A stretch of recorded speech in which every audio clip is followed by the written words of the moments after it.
Hey, it's JC14241 once again with NASCAR Thunder 2004. And in this episode of our third season in career mode, we are going to be completing race 7 of 36, the Samsung Radio Shack 500 at Texas Motor Speedway.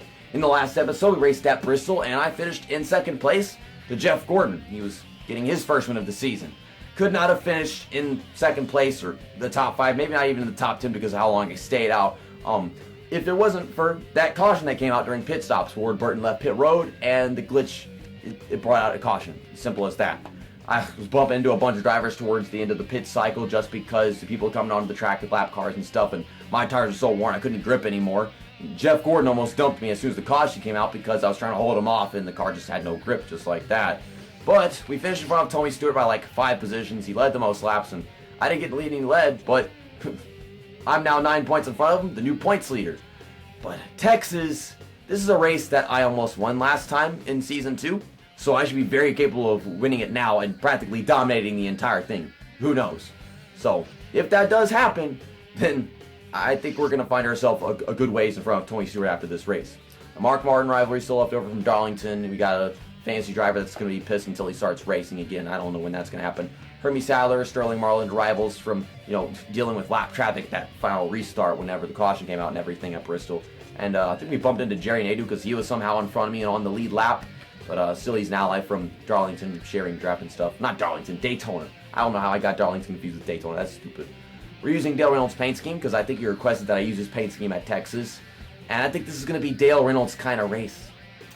One of those races where I start on the pole and then just lead the whole freaking thing. I'm going to try to stay out as long as I can and see if I can find myself, leading every lap in this race. It is kind of possible, but you can wear out your tires too much. I don't know how bad we're going to be on worn tires or what, but quick select the equipment.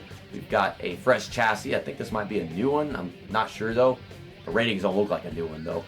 Engine and body are used from Bristol. I'm surprised that they're not 97. My little brother is getting a phone call. I'm going to hang that up, and we're going to do qualifying. What's weird is that it was my mom calling my little brother's phone, and it's 2:45, so she's very well aware that my little brother's not in school, and that he doesn't keep his phone with him whenever he's at school, because it's like middle school, and he doesn't have an actual good phone. It's just some dumb, cheap, flip-open phone thing from like 2005. So he has no reason to bring it with him to school, because he's not supposed to be on his phone at school. So why is she calling my little brother whenever she knows that he doesn't have his phone and that school's not even over with yet? I don't know. Outlap might not be the pole, I don't know, because might need some extra speed. 10th place. Ugh, it's kind of sketchy. I didn't even have to let the gas that much around this freaking track right now. It's weird because it's I don't know if it's like the wedge or what, but I'm trusting this car being loose enough to just steer itself off the corner just like that. Okay, so we only need to be a little bit better. Mark it into turn 3 properly. Now this is a rather freshly paved track, so it's going to grip just fine. I really don't have to do that much as far as laying off the throttle. I just need to remember that. Don't hit the wall. Okay, we can get the pole this time. 28.5. Yep, we got the pole, finally, for the first time this season. Sadly, it didn't happen on the outlap, so we don't get to, go crashing into the outside wall in turn 1 like always. But we got Martinsville soon, so it might happen there. I'm not even wearing a shirt in this video. I don't need a shirt to win this race. Starting on the outside of Tony Stewart. He's trying to get back his points lead. Not going to happen. Nope. I'm holding you up. You ain't taking my lead away as soon as the race starts. I'm going to have to block both lanes until my car finally gets up to speed, because I know I'm faster than these guys. No. I block him again. It's kind of like just the NASCAR Heat games all over again. Tony Stewart, you left some freaking bird shit on the right side of my bumper with that crap. You cut that out. Couldn't make it one lap without someone damaging my car because they've been so aggressive at the start of the race. Okay, let's just fast forward to pit stops.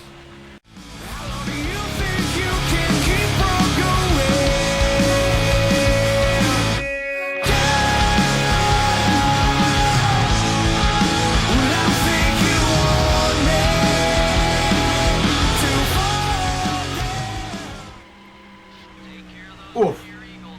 That's not going to look good on my resume. Okay. This car doesn't like turn 2. I get it. But please do as I say, stupid car. I'd like that. What the fuck is going on? This damn car just refuses to hit the outside wall. It could be fun, but it's not. It just wants to hit it so badly.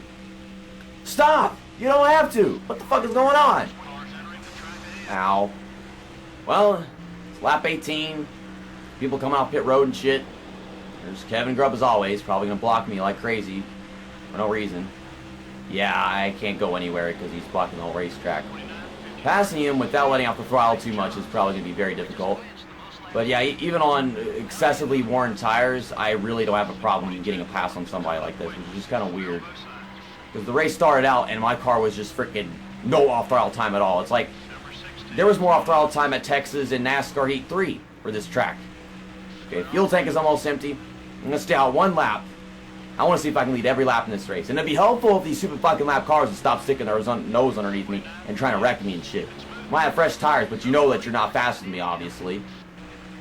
Ugh. So now it feels like it did whenever I first started career mode. Like I'm actually having to take my foot off the freaking gas pedal going into corners. But at the beginning, it's like nothing. And also, yeah, this car had something with turn 2. Like it didn't want to stop hitting the outside wall for whatever reason. Like it was just having its own deal. Okay, so I need to get down pit road. So let's not spin it or anything. Slow it down to 70. And we're good. Don't miss pit road, driver. Oh my gosh. I'm trying to spin the car so I'm not steered enough. I've got a little damage to repair. Okay, so I went all the way to lap 21. There's no way that anybody else could be staying out on the track. Like, there's Jeff Burton and then some other driver. Everyone else is a lap down, so that means everyone's gone down pit road. So I'm going to come up pit road. I should still be in the lead. I could probably win this race by almost like 10 seconds, couldn't I? Just because I think I'd pull away like a 5-6 second lead in that first run. Good pit stop. Yeah, 15.8 seconds. So, yeah, that's an actual fast pit stop. Exactly what I needed. Okay, I can see these guys coming up behind me on the map right now, so let's get on the track, get up to speed. Okay, am I still going to have like a 5-second lead or what? Let's see whenever I get to the start-finish line at the leaderboard. Okay, 3.7 seconds over Mark Martin, and Tony Stewart is running in 3rd place. And now I'm going to be lapping people. And these are people that are going to block me. I don't understand. Why are you blocking me? Well, I am the leader, you are a lap behind, and I'm trying to win a race. I don't get it. They're forcing me to ruin my lap time so that I don't get to a 10-second lead. That's my goal, and I can't achieve it because of the lap cars. Greg Biffle, get out the fucking way. Dumbass. Bug-eyed dummy. Okay, and we got a bit of a gap between me and these two cars, but I'm pretty sure I'm going to get to them within like a lap. Yeah, here we are, and stick my nose underneath them. I got to go somewhere, Ashton Lewis. Long lost cousin. I don't know. Okay. Yeah, that slowed me down a little bit. I still got to be pulling on the guy behind me by a little bit, right? And then now we're catching up to Hermie Sadler. A bit of a gap between Hermie Sadler and the next couple of cars, group of cars up there. Hermie Sadler's not blocking me. Yay, a lap car that is not a fucking son of a bitch that has no respect for the leader. Okay, 6.6 seconds. Like, we're almost there. I think we've got the time to do it. We've got like, what, 5 laps? I got to 6.6 seconds from like 3.7 within like 5 laps, so I mean, should be able to do it again. I'm going to take these two guys on the outside, but by making the decision to do that, it ruins my entire corner, so I guess never mind on that one. So I'm still on the outside of Jack Sprague. I have nowhere to go. They're taking up too much space on the racetrack. Why? Get out of the way. Get out of the way. Oh my god, this is a dumbass fucking game, man. Hardly anyone blocks you in the NASCAR Heat games for whatever reason, but in this game, anyone will block you, no matter who the hell they are. Okay, I'm still pulling on the new second place driver, which is Tony Stewart. It's not Mark Martin anymore, so yeah, Tony Stewart's doing everything he can to not lose too many points on me, but I'm leading every lap in this race. I'm going to win the race, so that's like, I think, 15 points on him probably. Two fancy drivers. I got past the guy on the outside, but this guy is kind of blocking me. Okay, so we got past him, nipping the grass and stuff. 7.3 seconds.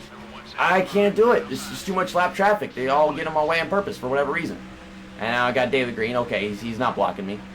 Okay, we got a really big gap between David Green and the next guy, so maybe, just maybe, we can still do it. 2 laps to go. I don't know. Come on, come on. This car is not turning and worn tires and shit. Oh my goodness. I'm trying. Well, of course, they're getting caught up in lap traffic, so that's going to slow them down too, so I'm not considering that. But with 2 laps to go, it's 8.6 seconds. I might just get it. Because I'm not thinking about the fact that they've got lap traffic too. I was thinking it was just me for whatever reason. So I don't have to be that impatient about it. Now we're catching Casey Mears. Looks like he's running like 35th or something. I don't know how many lap cars have gotten past. Okay, car turn. Pass the lap car, please. White flag is going to wave. We got 1 lap to go here at Texas. Okay, where am I now? 9.5 seconds. Okay, I mean, considering the rate that it's increasing for me, then I should indeed get it this time. Got a couple cars right here, but shouldn't have to deal with them too badly. Should just have this just fine. I don't want to take them on the outside. Okay, we're going to dive underneath Kevin Page right here. We're going to take Kyle Petty on the outside. Don't put me in the wall, though. And we've got the draft of Kenny Wallace. And there we go.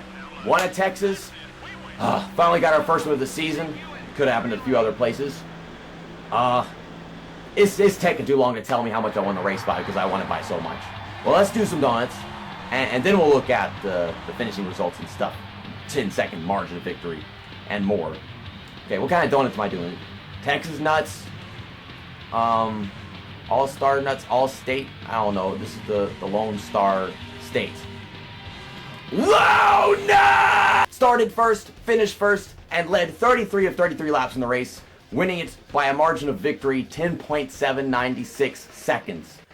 I think that's what Dale Reynolds wanted whenever he gave me this paint scheme and chose it to be raced at Texas.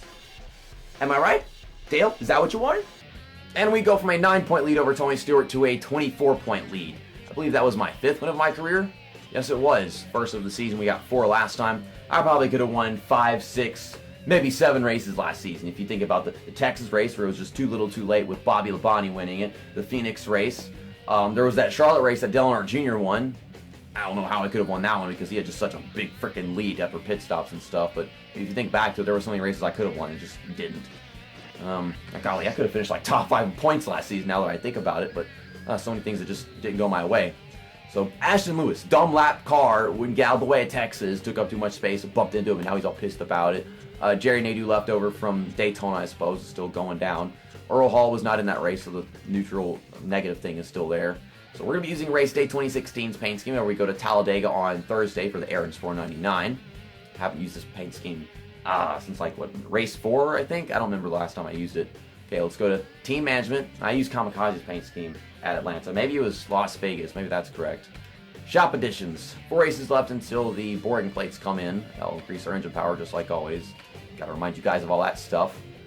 Okay, so this stuff just came out of shop, chassis number 8, and I think I want to use this at Talladega so I can save this for Martinsville because it's better. So yeah, we're not really going to do anything right there, but I'm going to start building a new chassis, which should be pretty good because we just got a shop edition, you know, like towards the end of last season.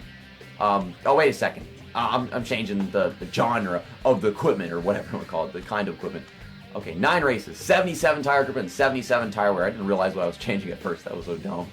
Okay, so we'll build that for, how much is this going to cost? $299,000? I wasn't even looking at the right numbers. I'm getting all confused. I need to finish this video because I'm breaking my brain right now. As if cutting off my hair didn't take enough pressure off me. I still just have head problems. Wow. And this, see, yeah, we've got 1 race left until this comes in. So I'm going to be using this for the next, well, one of the races, and then I'll use the other one whenever it comes in. So I'm not going to need number 7 anymore. I'm going to go ahead and sell that. $176,000. So 72 power, 69 efficiency whenever we go to Martinsville. It's pretty good. And then bodies. This comes in 7 races, so I'm going to just be overhauling this right here. Or not. Nothing's going to happen if I overhaul it, so I'm just going to repair for 2 races. $184,000. Okay, it's like I'm making more money than I'm ever spending. Like, I never fall beneath like $2 million now or $1 million anymore. I just keep on going up every race. I'm just getting better as I go through the season. We're having a lot of good races recently with, you know, Bristol, Texas, then we got Talladega, maybe Martinsville could go really well. Coca-Cola 600, I could probably win that. The All-Star's going to pay me a bunch of money if I can win it. Oh, yeah, we're really start making a bunch of money towards this point in the season. And then we've got the sponsorship stuff. 86 happiness for Coca-Cola because we finished in the top 5 with the win and everything. And it goes up to 60 with Outback because I qualified on pole. And, of course, we're the points leader. So yeah, I'm not at all concerned about Outback anymore. I think we'll be able to maintain our top 5 position in the points and maybe even keep the points lead for the rest of the season, considering all the races we have coming up, like I just said. Whew, wow, everything just took off with us this season. It was a rough start, but damn, once it got there, it was, everything's going so well. Second place finish, first place finish, the 2 top 5s. Wow. See you next time. That's that, and episode over.